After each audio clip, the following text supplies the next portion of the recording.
Bien. Tantas cosas, ¿no? Perdón. Sí, ¿no? Muchas. Menos mal que pidió Spotify y no Netflix, porque ahí hubiese sido más difícil explicarlo, ¿no? Debido pidió el otro día ver fútbol en la cárcel. Pero eso es un derecho que le puede asistir. El tipo está privado de su libertad. Lo que no quiere decir es que no coma, que él se bañe con agua fría, que duerma en un colchón que no sea sustentable, que pase frío, ¿no es cierto? Eso no me molesta tanto, de verdad. Y es algo que hay que discutir, es cómo ponemos a los presos y dónde los ponemos. Acá debido. Porque si debido está en las condiciones que está, ¿vos te imaginás el resto? Sí, ya lo había pedido Jaime en su momento. No, hay que garantizarles condiciones dignas cuando están alojados en los establecimientos penitenciarios, pero tienen que cumplir la totalidad de la condena también y tienen que trabajar y estudiar, sobre todo los condenados. Digo, los procesados no, porque lógicamente rige el principio de inocencia, pero los condenados en la República Argentina tienen que tener la obligación de tener terminalidad educativa y de trabajar en los establecimientos penitenciarios. Sí, y son 1/3 del total. Pero claro, o un poquito más. En algunas provincias hasta el 50%. Te diría, en Mendoza hay más cantidad de condenados que de procesados. Esto tiene que ver también con el régimen procesal, con la utilización de la prisión preventiva, que algunos se están quejando, y con también la agilidad que tiene la justicia a la hora de imponer condenas. Bueno, los nuevos códigos procesales, acusatorios en particular, son más rápidos, ¿no es cierto? Y lo que ha ayudado mucho es flagrancia. Flagrancia me parece que es fundamental a la hora de luchar contra el narcotráfico, porque vos cuando tenés distribución, comercialización, por lo general son procesos infraganti. Entonces, por lo general son procesos que, si están los recursos, estos recursos que nosotros reclamamos para el Poder Judicial y que vos bien decías recién, en 40, 50 días pueden haber sentencias, sobre todo cuando la prueba está en llamas, cuando vos lo encontrás al tipo con las manos en la masa. Digo, me parece que ahí hay que ponerles muchos recursos a la justicia, porque ahí está la clave para, primero, evitar la utilización, la sobreutilización de la prisión preventiva, pero por el otro lado, para garantizar condenas rápidas.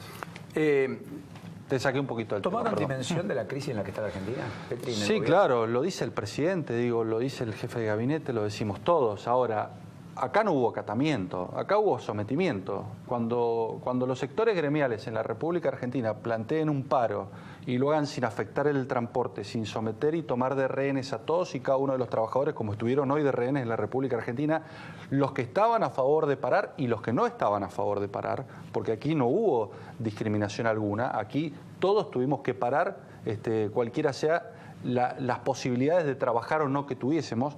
Ahí podemos medir la legitimidad que puede haber tenido una medida como esta. Y estas medidas, y esto es importante decirlo, no son contestes con la realidad o la situación económica del país. Muy por el contrario, son medidas que muy bien muchos calificaron hoy, como Dante Sica, como el secretario de Trabajo Jorge Triaca. Son medidas políticas.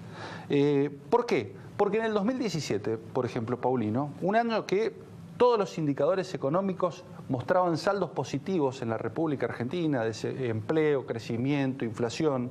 Iban todos, la inflación a la baja, el empleo a la alza, el desempleo a la baja.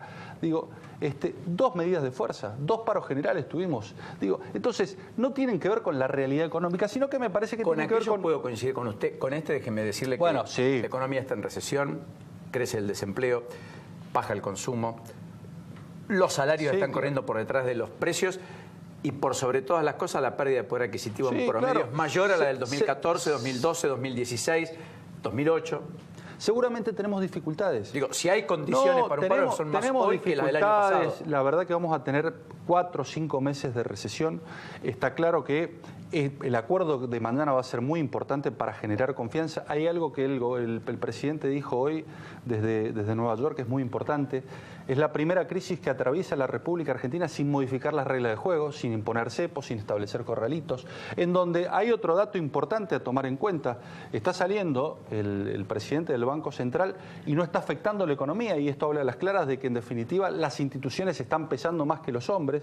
Digo, las instituciones en referencia al gobierno central y a un acuerdo que va a traer certidumbre y certeza. Ahora, ¿qué plantea el sector sindical en la República Argentina? ¿Qué quiere? Cambiamos cosas. Ahora, ¿qué el pacto quiere? fiscal firmado hace un año se va a rever. La baja de impuestos no se va a concretar. Este era un presidente que decía no voy a poner retención y terminó poniendo pero ha cambiado el contexto. Inclusive a los servicios, cosa que no pasó nunca, la exportación de software. Ahora, lo que tenemos que tener en cuenta, Paulino, es que nos cambió el contexto. Digo, no es el mismo contexto que nosotros teníamos en el 2017 que este contexto que tenemos a partir del segundo trimestre del 2018. ¿Por qué? Porque te afectó la suba de la tasa de interés, porque te afectó la devaluación de Brasil y de Turquía, porque te afectaron los cuadernos. Digo, hubieron una serie, porque te afectaron, a ver, la devaluación de las monedas. Digo, hay una serie de cuestiones. Innecesariamente cambiaron la sequía, las metas, modificaron el presupuesto, bueno, cambiaron al presidente del Banco Central, lo sacaron a Sturzenegger, apareció Caputo. Bueno, no la manera de intervenir, diálogo, manera de intervenir creo que también tiene que ver, digo, respecto a esta crisis, que la verdad que fue una crisis grave que atravesó el país y que ahora va a seguir teniendo coletazos, porque todos sabemos que vamos a pasar por 4 o 5 meses en donde, claro está, va a haber recesión y donde va a haber constricción de la actividad económica. Pero nosotros creemos que de alguna manera tenemos que sentar las bases para que la Argentina se recupere definitivamente, y este es el gran desafío que tenemos, digo, pensar una Argentina a largo plazo. Estos problemas que tiene la República Argentina son problemas estructurales. No vienen ni desde hace 2, ni desde hace 5, ni desde hace 7 años o 10. Vienen desde hace 50, 70 años. El problema del déficit, que hoy lo vamos a empezar a resolver cuando aprobemos el presupuesto. ¿Lo van a aprobar? Y la intención es esa. La intención es esa. La intención es... ¿O le van a hacer muchas correcciones el 24 de noviembre, de octubre, perdón, tener aprobado el presupuesto. Ahora, va a ser un presupuesto en donde por primera vez después de muchísimos años no va a tener déficit. Esto es importante, digo, porque si hay un problema recurrente en la República Argentina es el déficit estructural. Vos tuviste 100 años de déficit contra 117 años. Digo, es mucho tiempo de déficit, mucho tiempo de inflación. Digo, entonces, ante esto la respuesta de los gobiernos de turno o es más populismo o es más demagogia. Por primera vez me parece que estamos sincerando los problemas estructurales, los estamos poniendo sobre la mesa y los estamos resolviendo. Pero no baja la inflación. No sé. Está Bueno, cada vez más la intención que nosotros tenemos es que el año, y lo ha dicho hoy el flamante presidente del Central, es bajar la inflación. El presupuesto prevé una inflación del 23%. Te lo dice el propio presidente del Central. El principal objetivo a la hora de las intervenciones del Banco Central van a estar dirigidos a bajar la inflación, que es uno de los males endémicos que tiene la República Argentina, no de ahora, sino de siempre. Eso lo dijo a través de un comunicado Sanleri en su primera definición. Sanleri hizo un tuit hace algún tiempo, podemos verlo, hizo muchos, efectivamente, pero hace un tiempo, poquito, no sé ni si lo tenemos, qué envidia me dan países como Uruguay, 16 de agosto del 2012, o Chile, que tienen o tuvieron gobiernos de centro izquierda y política económica seria. Sanleri va a ser presidente del Banco Central.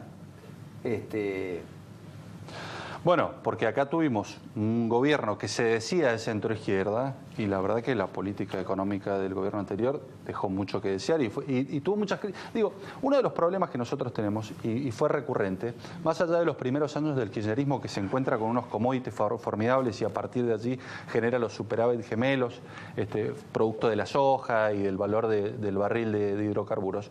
Posteriormente tuvimos una recesión espectacular, también seamos conscientes de eso.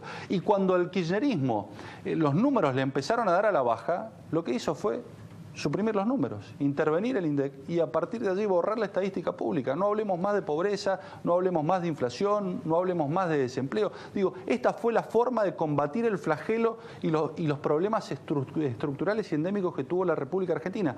Sacarlos, ponerlos debajo de la alfombra y no discutirlos. Por eso la gente eligió a Macri, pero para resolverlos. Bueno, claro. Hoy tenemos más pobres de los que tenía Macri cuando entró al gobierno y hoy tenemos más inflación que nunca desde 1991, Luis. Me parece que el problema del gobierno es o pone las barbas en remojo y toma el toro por las astas o tiene un problema con su propio relato. Bueno, yo creo que, a ver, el contexto del 2018 fue el que afectó fundamentalmente y el que nos llevó a esta crisis que hoy estamos atravesando, pero lo estamos atravesando y estamos confiados de que es el plan y el modelo económico para sacar la Argentina adelante. Petri dijo que van a aprobar el presupuesto. Ayúdeme un poco con los números. 108 tienen en su propio bloque, ¿no? Interbloque Cambiemos son 108. Sí, exactamente. Para aprobarlo necesitan 21 votos más. ¿De dónde van a salir esos 21 votos? Bueno, a ver, se ha estado trabajando y en esto tanto Emilio como Rogelio lo han hecho, han trabajado y Marcos con los gobernadores, buscando consensos, buscando acuerdos y nosotros creemos que a partir de esos acuerdos y esos consensos con los gobernadores posteriormente se van a ver reflejados tanto en diputados como en senadores y nos van a permitir tener un presupuesto equilibrado con déficit cero y que en definitiva se aconteste con la realidad que actualmente tiene la República Argentina y con metas creíbles y de acuerdo a la situación Pero que ya lo tiene el número. Y lo estamos construyendo, sí, lo estamos construyendo, estamos tomando cuenta de todas y cada una de las exigencias de la oposición. Nosotros no tenemos mayoría, la tenemos que construir con lo cual la oposición. Va a haber modificaciones. Van a haber modificaciones, sin lugar a dudas. Todas las leyes, Paulino, que han ingresado al Congreso desde que somos gobierno han tenido modificaciones porque han sido frutos de acuerdos y de consensos con la oposición, con lo cual seguramente van a haber muchas modificaciones. Van a venir todos y cada uno de los funcionarios que sea necesario que den explicaciones respecto de los recursos y los gastos en cada una de sus áreas. Me parece que, es un presupuesto que además refleja la realidad socioeconómica del país porque tiene un fuerte gasto social, teniendo en cuenta que los sectores más vulnerables en épocas de crisis son los que más la sufren. Es lo último. Lo sé, un hombre muy ocupado y preocupado por las leyes. Había una oportunidad, de hecho está redactado, de establecer un nuevo Código Penal en la Argentina con una multiplicidad de eslabones que hoy el plexo jurídico no tiene. ¿Todo quedará para el año que viene? ¿Y usted cree que en un año electoral eso se puede discutir en la Argentina? Yo espero que lo empecemos a discutir. Lo cierto es que quizás la discusión del aborto terminó empantanando la necesidad de discutir integralmente nuestro sistema normativo más importante, que es el que establece las penas privativas de la libertad, que es el que establece sanciones a aquellos delitos que vulneran los derechos más importantes de una sociedad, como es los que están consagrados en un código penal, como es el derecho a la vida, el derecho a la propiedad, el derecho a la libertad y las consecuentes sanciones a esos derechos. Me parece que ya hay un trabajo terminado de una comisión redactora que fue presidida por Mariano Borinsky.